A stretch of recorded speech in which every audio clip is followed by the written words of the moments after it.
শীতের ছুটির এক মিষ্টি সকালে আমরা পরিবার মিলে বেরিয়ে পড়লাম কৃষ্ণনগরের পথে, স্মৃতি, স্বাদ আর আধ্যাত্মিকতার সন্ধানে। প্রথমেই পা পড়ল কৃষ্ণনগরের ঐতিহ্যবাহী রাজবাড়িতে, যেখানে আজও ইতিহাস কথা বলে। রাজপ্রাসাদের স্থাপত্য আর সেখানে জড়িয়ে থাকা নানা গল্প মন ভরিয়ে দেয়। সেখান থেকে রওনা হলাম কৃষ্ণনগরের বিখ্যাত মিষ্টির খোঁজে, সরভাজা আর সরপুরিয়া, যার স্বাদ মুখে দিলেই বোঝা যায় কেন এগুলো এত জনপ্রিয়। এরপর একটু অন্যরকম অভিজ্ঞতা, মাদার্স হাট। এখানে আধুনিকতার ছোঁয়ায় রোবট এসে পরিবেশন করছে খাবার, যা দেখে আমরা এক প্রকার মুগ্ধ। প্রযুক্তির এমন ব্যবহার এই শহরে সত্যি চমকে দেওয়ার মতো। দিনের শেষ গন্তব্য ছিল মায়াপুরের ইস্কন মন্দির। সন্ধ্যা আরতির সময় চারপাশে ভেসে উঠল কীর্তনের ধ্বনি, মন যেন এক অদ্ভুত প্রশান্তিতে ভরে উঠল। একদিনেই কত কিছু দেখা, কত অভিজ্ঞতা, তাই ভাবলাম এই ভ্রমণটা আপনাদের সঙ্গেও ভাগ করে নিই।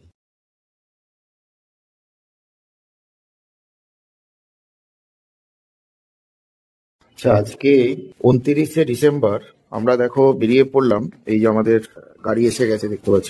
আজকে আমরা যাব কৃষ্ণনগর মায়াপুর, এই ট্যুরটা করব। আর পথে কি হয় না হয় তোমাদেরকে দেখাবো, তোমরা সঙ্গে থাকবে। আশা করছি ট্যুরটা ভালোই হবে। সকাল সকাল বেরিয়ে পড়ছি। Good morning. আজকে আমাদের যাত্রা শুরু হলো। সবাই আছে, এই ছেলেটি, ওই যে অনিতা, বাবা। এখন হুগলিতে বেশ ঠান্ডা আছে সকালের দিকটায়, পরে দেখা যায় কিরকম ওয়েদার থাকে। এই বাঁদিকে আমরা এখন যাবো ব্যান্ডেল স্টেশন রোডের দিকে। এই ব্যান্ডেল স্টেশন রোডের দিকে আমরা এঁকে গেলাম, ঠিক আছে। এই যে রোড, এই রোডটা হচ্ছে ব্যান্ডেল স্টেশন। তো যা চিটি রোড পড়বে, চিটি রোড হয়ে আমরা হয়তো ডান দিকে চলে যাবো। এখন আমরা গ্র্যান্ড ট্রাঙ্ক রোড দিয়ে যাচ্ছি। রোডের অবস্থা দেখো, এখানে রোডটা মোটামুটি এক প্রকার আছে। পরের দিকে কিরকম হবে জানি না। বর্ধমান ক্রসিংটা পেরিয়ে গেলাম, এবারে মিঠাপুকুরের দিকে যাচ্ছি। আর আমাদের চিটি রোড দেখতে পাচ্ছ। এই ওভারব্রিজটা যে হচ্ছে, এটা কোথা থেকে কোথায় যাবে? এটা সোজা দিল্লি রোড, এখান থেকে মিশে আবার পরে বেরিয়ে দিল্লি রোড যাবে। আচ্ছা, দিল্লি রোডের সঙ্গে মিশে যাবে। গাড়ি বড় গাড়ি সবাই বুঝে যাবে। হ্যাঁ, জিটি রোডের প্রেশারটা কমে যাবে।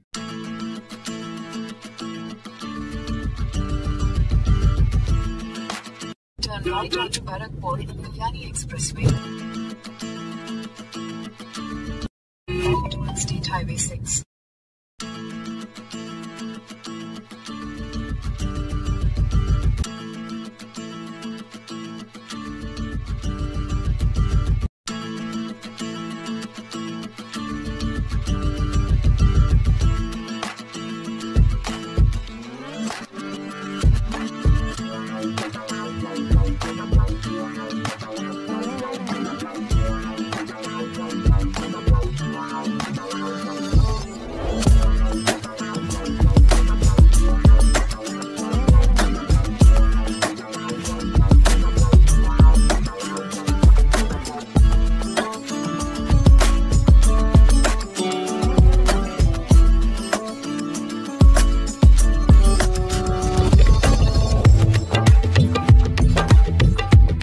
আমরা এখন হুগলির বলাগড় দিয়ে যাচ্ছি।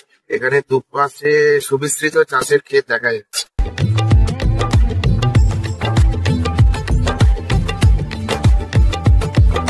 এটা আমরা এখন যাচ্ছি স্টেট হাইওয়ে 6 কালনার দিকে।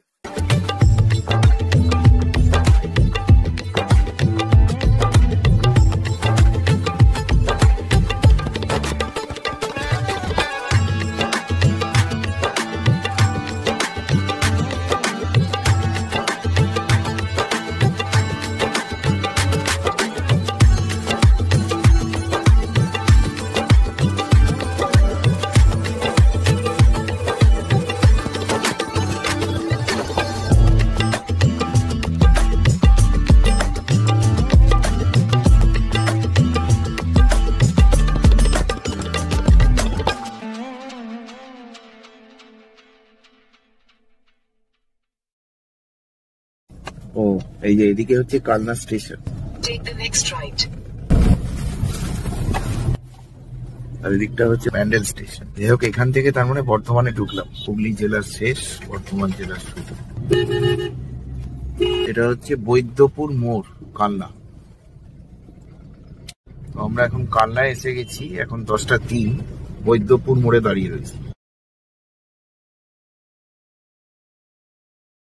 আচ্ছা, এইটা হচ্ছে নান্দাই ব্রিজ, রাত্রিগ্রামের পরে এটা নান্দাই ব্রিজ। 10:27 সমুদ্রগড় পাস করছি, সমুদ্রগড় বাজার চলে গেল। আমরা এখন নবদ্বীপ এসে পৌঁছেছি আর নবদ্বীপ রেলগেট ক্রস করছি। এই যে নবদ্বীপ রেলগেট ক্রস করছি। এবারে গঙ্গা পার হবে, গঙ্গার উপর দিয়ে যাচ্ছে।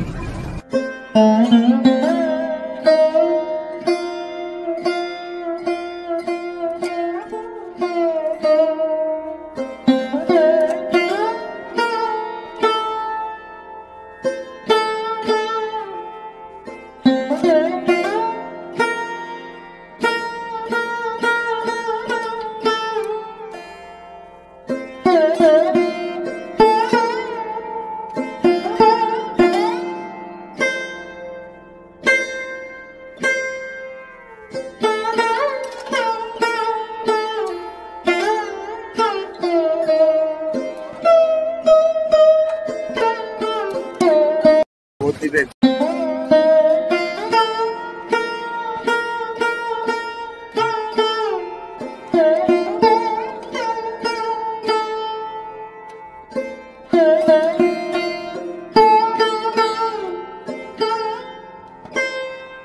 কৃষ্ণনগর নবদ্বীপ রোড। এখন 11টা বাজে, আমরা কৃষ্ণনগর এসে গেলাম। এবারে যাচ্ছি প্রথমে মাদারসাটের দিকে। এটা একটা লেডিস পরিচালিত রেস্টুরেন্ট, তবে এখন আমরা মাদারসাটে যাব না, ওখান থেকে কয়েকটি জায়গায় ঘুরবো, তারপরে দুপুরের দিকে মাদারসাটে যাব আর সেখান থেকে মায়াপুর যাব। আমরা এখন পালপাড়া হাই রোডের দিকে যাচ্ছি। আচ্ছা, এটা ন্যাশনাল হাইওয়ে 12 এর উপর দিয়ে।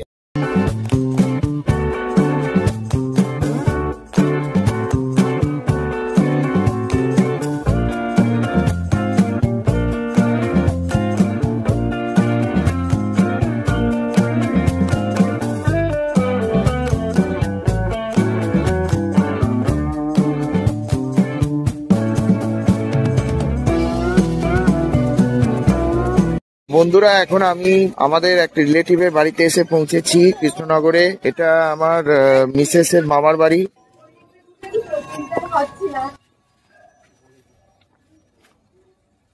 এই যে এখানে এসে পৌঁছেছি, একটু পরে এখান থেকে বেরিয়ে যাব, অন্যের দিকে যাব। নবাব রোড নতুন কালীপুর থেকে আমরা এখন কৃষ্ণনগর রাজবাড়ির দিকে যাচ্ছি। আর আমাদের সাথে একজন নতুন সদস্য জয়েন করেছে গাইড করবার জন্য। গাইড করবে। এবারে এখান থেকে বেরিয়ে আমরা এখন ডান দিকে যাচ্ছি, কৃষ্ণনগর স্টেশনের দিকে যাচ্ছি। এখানটা বিশাল জ্যাম হয়ে গিয়েছে। কৃষ্ণনগর ক্রসিং দিয়ে ট্রেন পাস করছে, রেড সিগন্যাল হয়ে আছে। এখন আমরা কৃষ্ণনগর ঘুরতে বেরোলাম, রাজবাড়ির দিকে যাবো। পৌঁছে তোমাদেরকে এরপরে দেখাচ্ছি। খনিজ পার্ক মোড় থেকে ডান সাইডে এসে আবার ডান দিকে ঘুরতে হবে। এখান থেকে কত কেন মানে সামনে। এবারে আমি কৃষ্ণনগর রাজবাড়ির মূল ফটকের দিকে যাচ্ছি।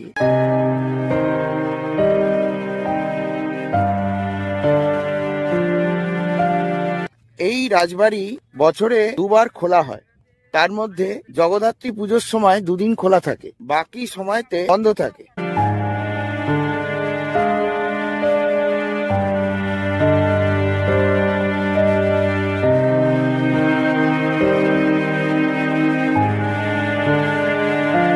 এখন অবশ্যই জগদ্ধাত্রী পুজো নয়, আমরা তো ডিসেম্বর মাসে এসেছি, আমি আগেই বললাম। তো আজকে আমরা বন্ধই পাবো। তো ফটকটা মানে মূল ফটকের কয়েকটা শট তোমাদেরকে দেখিয়ে দিচ্ছি। তোমরা অবশ্যই এখানে যখন আসবে জগদ্ধাত্রী পুজোর সময় আসার চেষ্টা করবে।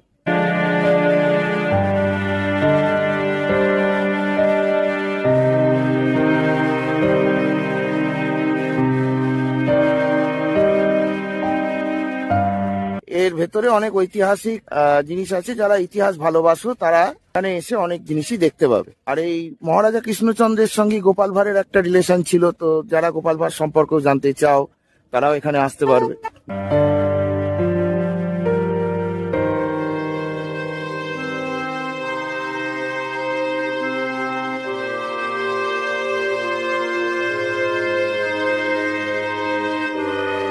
গাড়ি পার্কিং এর এখানে খুবই সুব্যবস্থা আছে, যে একটার পর একটা গাড়ি আসছে। এই যে আমার পেছনে দেখো কতগুলো গাড়ি, এখানে ভেরি ভেরি ইজিলি গাড়ি পার্ক করা যেতে পারে।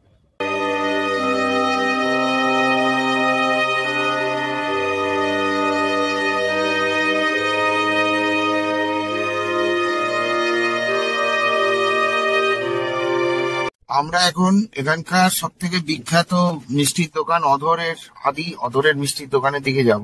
তো ওখান থেকে বেরিয়ে এই সামনে পোস্ট অফিস মোড় পড়বে, পোস্ট অফিস মোড় থেকে বাঁদিকে ঘুরে যেতে হবে। আশা করছি আপনাদের ট্যুরটা ভালো লাগছে এবং আমাদের সঙ্গে থাকুন। কৃষ্ণনগরকে এক্সপ্লোর করে ছাড়বো আজকে। তো আমি এখন এসে পৌঁছেছি এখানকার। এখানে না দুটো অধরের মিষ্টান্ন দোকান আছে, আমি দেখিয়ে দিচ্ছি, একটা আসল আর একটা নকল। এইটা যেটা দেখছো এটা হচ্ছে আদি অধর মিষ্টান্ন দোকান, তোমরা এলে পরে। আর এই যে এই পাশেই রয়েছে আর একটা প্রখ্যাত অধরের মিষ্টান্ন দোকান, নীল রঙের বোর্ড, যেটা এইখানে আসবে না। এইখানে দেখো, এখানে অলরেডি লাইন পড়ে গেছে, সবাই মিলে লাইনে দাঁড়িয়ে যায়। এখন কটা বাজে? একটার কাছে চলে এসেছি, তখনই এত লাইন পড়ে গেছে। চলো এবার সারা বাংলা বিখ্যাত কৃষ্ণনগরের সরপুরিয়া তৈরি পদ্ধতিটা দেখে নিই।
যাই হোক, এতক্ষণে তপস্যা মানে ইয়ে পাওয়া গেল।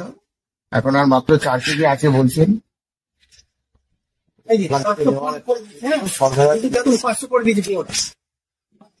সরপুরিয়াটা এই মাত্রই পাওয়া গেল।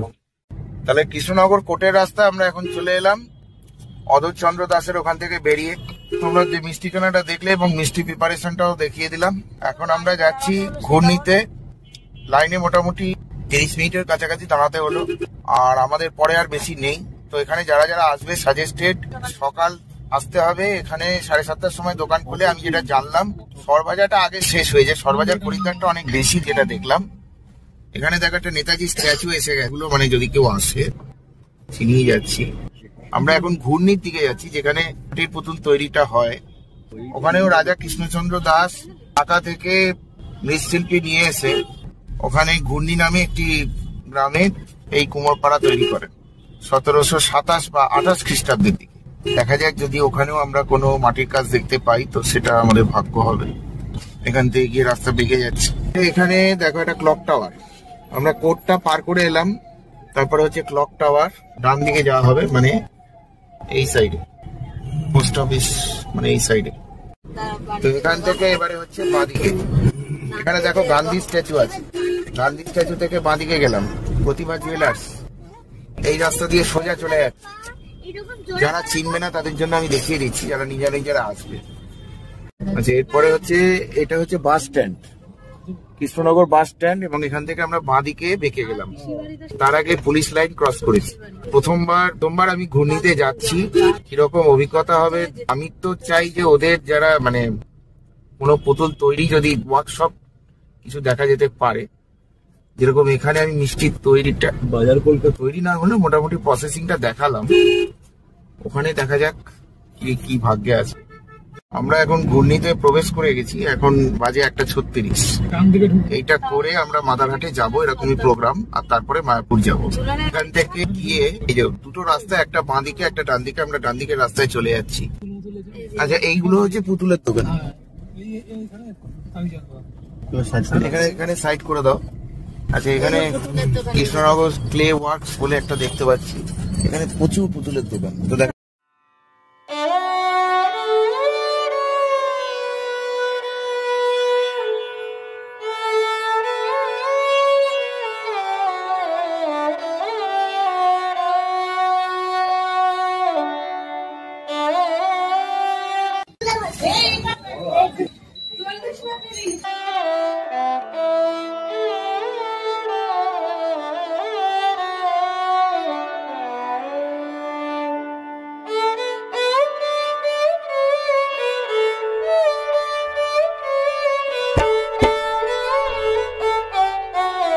বন্ধুরা আমি শেষ পর্যন্ত দুটো কিনে নিলাম, একটা আমার জন্য একটা ছেলের জন্য।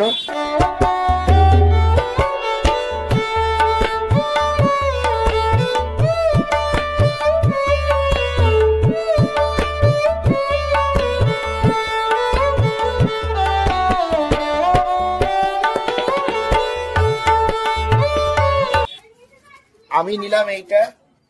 এটা হচ্ছে বাজার একটা করছে, দেখো। এটা বাড়িতে গিয়ে আরেকবার দেখাবো। আর ছেলের জন্য এই যে মাছওয়ালি।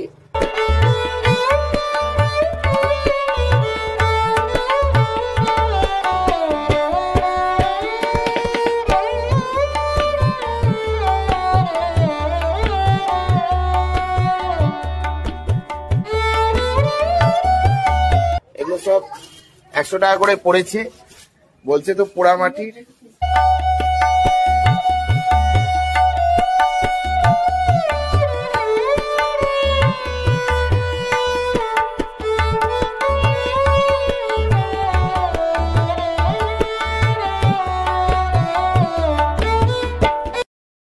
কিন্তু আমাদের যে মিথটা ছিল যে হাত থেকে পড়লে পরে ভেঙে যাবে, এখানেও সেটাই বলছে। মানে কৃষ্ণনগরে মাটি পুতুল নাকি হাত থেকে পড়লে পরে ভাঙবে না, কিন্তু সেটাই বলছে যে ঠিক নয়, হাত থেকে পড়লে পরে যে কোনো পুতুলই ভেঙে যাবে। যাই হোক, আমরা এখন ঘূর্ণি থেকে বেরিয়ে গেলাম।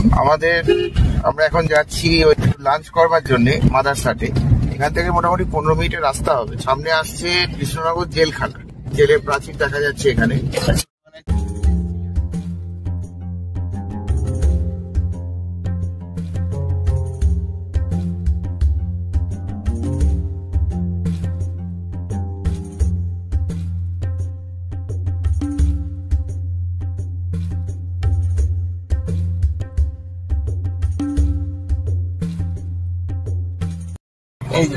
এইটা হচ্ছে ফ্রন্ট গেট, আর এর ভেতরে অনেক বড় কম্পাউন্ড।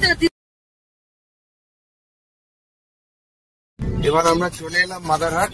এখন বাজে দেখো 2:15। আর এখানে বাইরে পার্কিং এ দেখো, যখন গেছিলাম তখন কোনো গাড়ি প্রায় ছিল না, এখন গাড়িতে গাড়ি। তো আমরা এখন সবেমাত্র মাদারহাটে এসে পৌঁছেছি, অনেকটা বেলা হয়ে গেছে, এখন 2টো বেজে গেছে। আর এখানটা দেখো খুব সুন্দরভাবে সাজিয়েছে, ঠিক আছে। এটা একটা ক্রিসমাস সেলিব্রেশন করেছে, খুব সুন্দর। এটা রাত্রিবেলা যারা আসবে তারাও খুব এটা এনজয় করবে। আর বাইরে কিছু দেখাই মকটেলের স্টল করেছে, এখানে হ্যান্ডক্রাফট, এখানে কিছু বিক্রি হচ্ছে।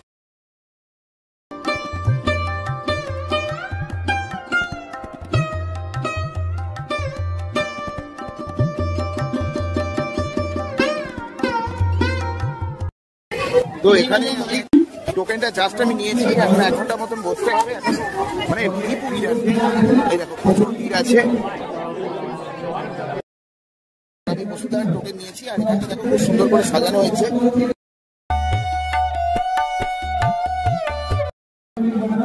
আর এখানে দেখো একটা আম্রকানন বলে জায়গা রয়েছে।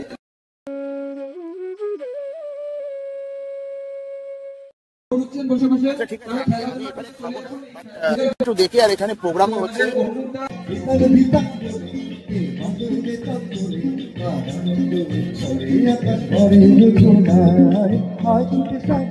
আজকে প্রচন্ড ভিড় আছে, এখানেও প্রচন্ড ভিড় আছে। এখন এখানেও ওদেরই ওরাই পরিচালনায় আর একটা বাইরে এরকম খুলেছে।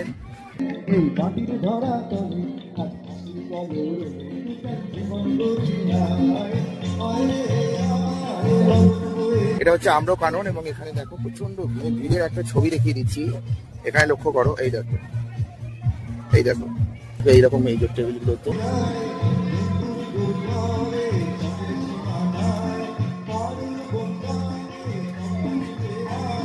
পুরো ফুল প্যাকটা ভিড় আছে, ঠিক আছে। আচ্ছা, এখানে কোন কাউন্টারে খাবার অর্ডার করতে হয় সেটা আমি একটু দেখে নিচ্ছি। আর এটা প্রত্যেকদিন হয় কিনা আমি সেটা জানি না।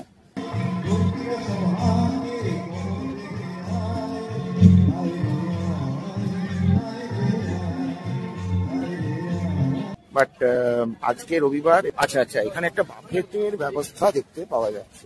বাফেট আজকে বাফেট নেই, আজকে আলাকার, এবং এই হচ্ছে আলাকাটে মোটামুটি এখানে দেখতে পাচ্ছি বিরিয়ানিটা এখন ম্যাক্সিমাম সেল হচ্ছে। তো চিকেন বিরিয়ানি রয়েছে এখানে 220 টাকা, হান্ডি মাটন বিরিয়ানি 295 টাকা, প্রায় 300 টাকার মতন করে রয়েছে। প্রায় এটা স্ন্যাপশট দেখতে পারো।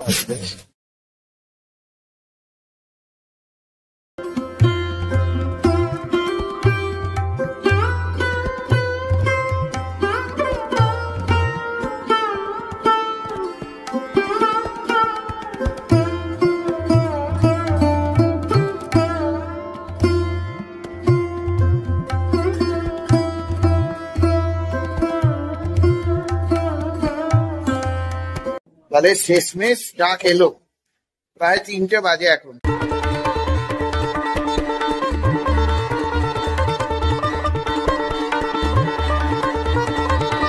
বসুধায় 969 নাম্বার সিট। আচ্ছা, বসুধা কোথায়?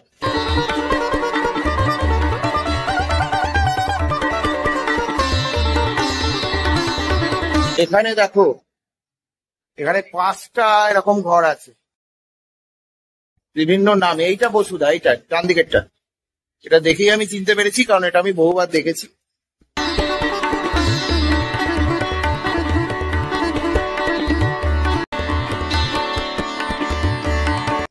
আর ইন্টেরিয়ার নিয়ে কিছু বলার নেই, আগে পেট পুজো করে নি, তারপর ইন্টেরিয়ার দেখছি। এই হচ্ছে আমাদের খাবার জায়গা।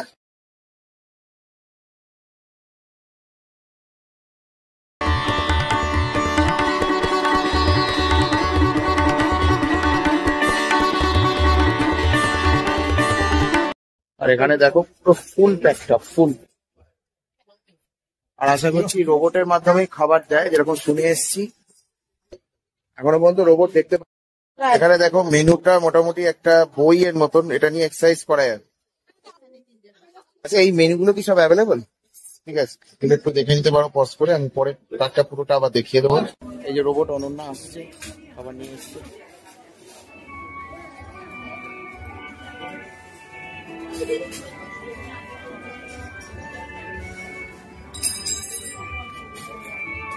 কোন টেবিলে যায় দেখি। বাহ, ঠিক যে টেবিলে যাবার সেই টেবিলে চলে গেছে। এইবারে জাস্ট ওই দিদি খাবারটা নামিয়ে, এই আমাদের পটলি কাবাব, এই হচ্ছে ছানা কড়াইশুটির চপ। এইগুলো প্রথমে এলো ছানা কড়াইশুটির চপ, সসে একটু ডিপ করালাম, করিয়ে সোজা মুখে চালাম। এই জিনিস সসে ডিপ করে একটু ঠান্ডা হলে আর একটু ভালো হতো, কেন ভেতরটা গলে গলে পড়ে যাচ্ছে এরকম ছানা। এবার খোলা হচ্ছে পটলি কাবাব। এই কাবাব খাওয়ার জন্য আমি ছানা খাবার সব ভালো ছিল, জানি না, সেটা আর একটা ব্লগারও বলেছিল। তো এটা হচ্ছে এরকম, আর এই সস দিয়ে খেতে হবে। এটা চিকেন সেদ্ধ, মোমোর মতনই হবে, মোমোতে চিকেন সেদ্ধই থাকে, স্বাস্থ্যকর, একটু ঝাল ঝাল। আর এখানে অনন্যা চলে এসছে, এই যে এলে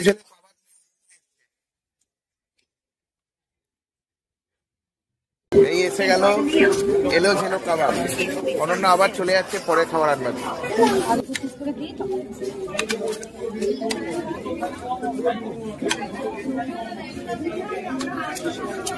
সবার পাতে এলো যেগুলো সার্ভ করে দিচ্ছেন, এখানকারই একদম স্থানীয়।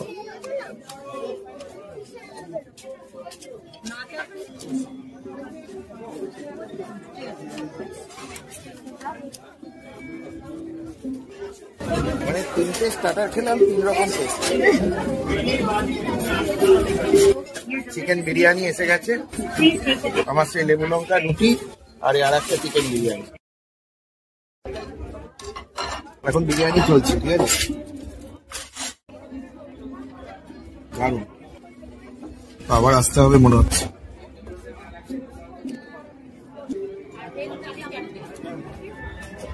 কোয়ান্টিটি কোনো কম্প্রোমাইজ নেই, বিরিয়ানি ধরে দিয়েছে। এই হচ্ছে আমার লেবু লঙ্কার রুটি, এরকম রুটি আমি কোনোদিন খাইনি। লেবু লঙ্কা রুটি, মাটন ভুনা, রুটিটা ভালো, এইরকম রুটি সত্যি শুধু রুটিটাই খাওয়া হবে। একটা 35 টাকার রুটি, লেবু লঙ্কা রুটি, এই দিয়ে কেউ যদি এই ভুনাটাও খায়, খেতে পারে, নাও খেতে পারে।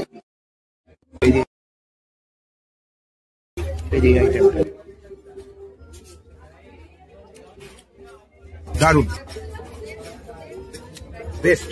এটা হচ্ছে আম আদা ভেটকি পাথু, এটা কিন্তু সাদা, এটা সর্ষে দিয়ে না, আমরা সর্ষে দিয়ে সাধারণত শুনেছি। দেখা যাক কেমন হয়। টেস্ট সম্পূর্ণ ডিফারেন্ট, মানে কোথায় সর্ষে আর কোথায় আমাদের।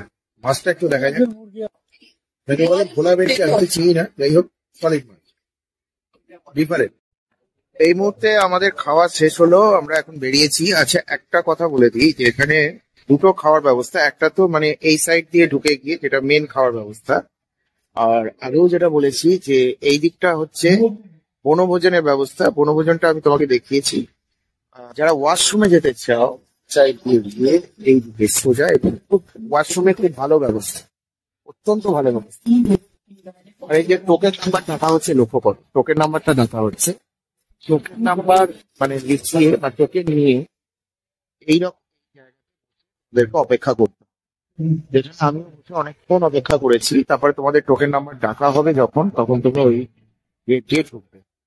ডেজার্টের কাউন্টারটা কিন্তু মানে বাইরে করা হচ্ছে, এবং সেখান থেকে সমস্ত কিছু পাওয়া যাচ্ছে। এই যে এখানে হচ্ছে ডেজার্টের কাউন্টার, এটা দেখে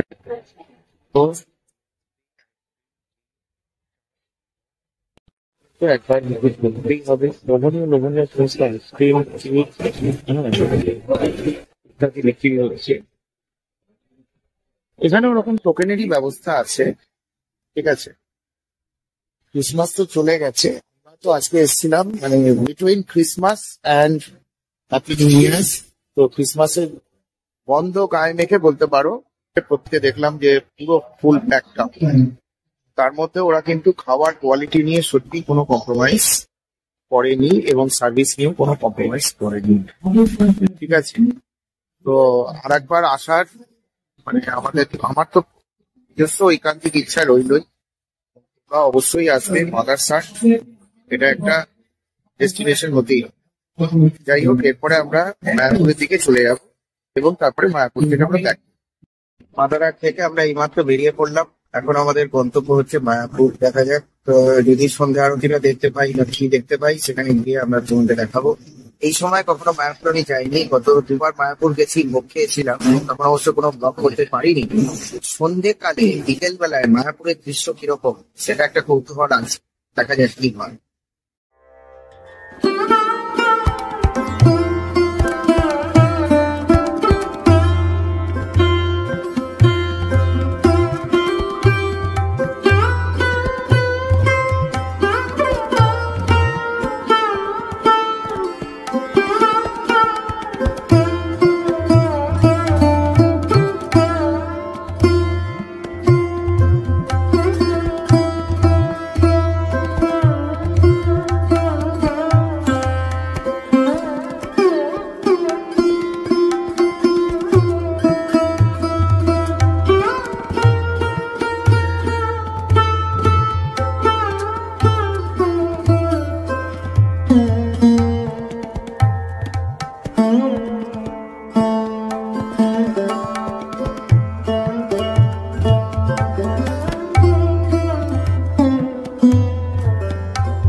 বন্ধুরা, আমরা এখন মায়াপুর চলে এলাম, আর এই দেখো এই হচ্ছে মূল মন্দির। ঠিক আছে, এবার ভেতরে গিয়ে কথা। মায়াপুরে ঢোকার মুখে এই ধরনের দুধারে মার্কেট দেখতে পেলাম, চারিদিকে বিভিন্ন খাবার স্টল রয়েছে। তো কেউ যদি এখানে বিখ্যাত গামছা রয়েছে, বাসন রয়েছে, যদি না খেয়ে আসো বা খিদে ইত্যাদি পেয়ে যায়, চা থেকে আরম্ভ করে সমস্ত জিনিস কিচেনে এখানে ছোটখাটো জামা কাপড় সব কিছু।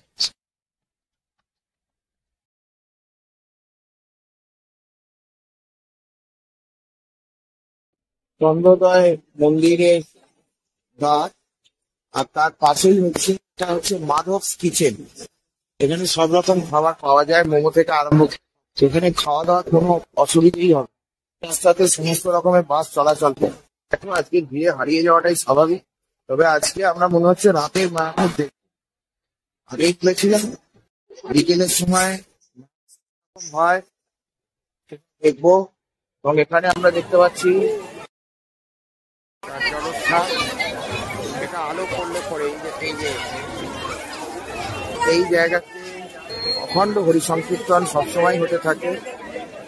আর এখানে আমরা শ্রীকৃষ্ণের মূর্তি, রাধিকার মূর্তি দেখতে পাচ্ছি।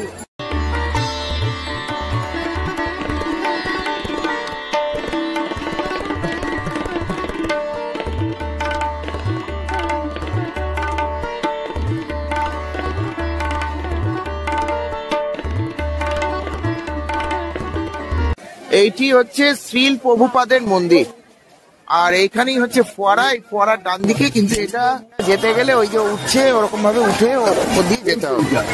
ঠিক আছে, আজকে আমাদের অত টাইম নেই, আমরা শুধুমাত্র চন্দ্রোদয় মন্দিরে যাব, মুখ্য মন্দিরে যাব।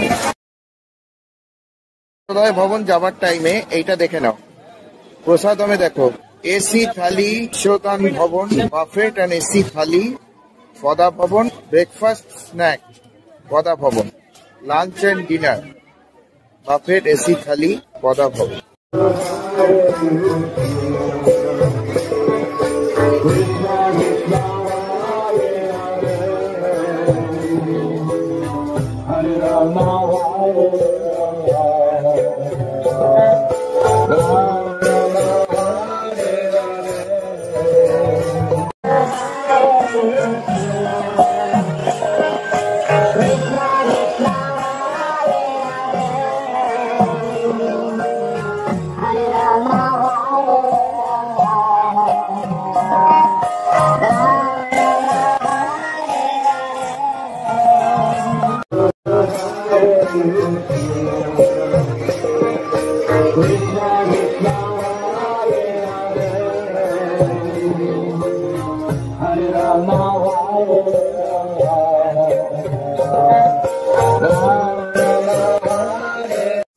আমরা এখন সন্ধ্যা আরতি দেখে বেরোচ্ছি। এখন প্রায় 7:30 বাজে। আর ভিড়টা দেখো খালি, আমরা বলে বোঝাতে পারবো না। এই হচ্ছে ভিড়ের চিত্র, মানে এর অ্যাকচুয়ালি 4 গুণ ভিড়। এখানে ভিড় হালকা হয়ে গেছে। তো আমি সাজেস্ট করব যে এই ক্রিসমাসের টাইমে কখনোই মায়াপুরে আসবে না। রবিবার তো একদমই আসবে না, উইকডেজে আসবে, তাও ভিড়টা মনে হচ্ছে কম হবে। কিন্তু ক্রিসমাসের সময়তে একদমই অ্যাভয়েড করবে। যদি ক্রিসমাসের সময় আসতে হয় তাহলে কিন্তু উইকডেজে আসবে, এই সময়তে একদমই আসবে না। বাচ্চাদের প্রচন্ড কষ্ট, এই ধরনের ছোট ছোট বাচ্চাগুলি। হ্যাঁ, তুমি কি আরতি দেখতে পেয়েছো? এখানে তোমার কি হয়েছিল? ওইখানে আমরা হারিয়ে গেছিলাম। তুমি হারিয়ে গেছিলে না, তুমি ধাক্কা খেয়েছিলে। তারপরে আমি আর তুমি দাঁড়িয়েছিলাম বহুক্ষণ। কোথায় দাঁড়িয়েছিলাম? আমরা টেম্পলের মধ্যে দাঁড়িয়েছিলাম। আর মা কোথায় ছিল? আমার মা টেম্পলের উল্টো দিকে ছিল। ফলে আমরা সকলে হারিয়ে গিয়েছি। হ্যাঁ, এই ধরনের ছোট বাচ্চা একদমই নিয়ে আসবে না, বিশেষ করে যারা বদমাইশের বদমাইশ। এখন এখানে মোটামুটি ঠান্ডা পড়ছে। এখান থেকে আমাদের বাড়ি যেতে ঘন্টা 4 লাগতে পারে। সেটা হচ্ছে মোবাইল কাউন্টারে চলে যান, সেখানে আমি আপনার অপেক্ষায় প্রতি মোবাইল 4 টাকা করে 5 টাকা করে এসে নেওয়া হয়। আপনার ফ্যামিলি, ঠিক আছে, এটা কিন্তু রিয়া চক্রবর্তী ফ্রি হওয়া উচিত বলেই আমার নিজস্ব মনে হয়। আর একটা কথা তোমাদেরকে বলে দিচ্ছি, এই যে একটা কাউন্টার দেখছো, এখানে মহাপ্রসাদমী কুপন পাওয়া যায়। এই হচ্ছে আমাদের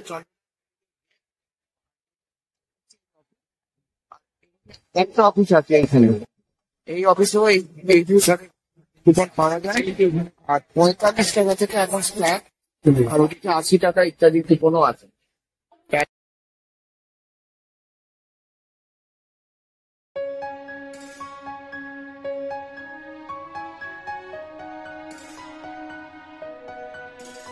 বন্ধুরা, আমরা এখন প্রায় রাত্রি 8টা বেজে গেছে। NH2 দিয়ে এখন ফিরছি। আজকের ব্লগটা আমরা এখানেই শেষ করছি। অনেক রাত্রি হয়ে যাবে আমাদের ফিরতে ফিরতে। আশা করি আজকের ব্লগটা তোমরা এনজয় করলে এবং দিনে আরো এরকম ব্লগ আসবে।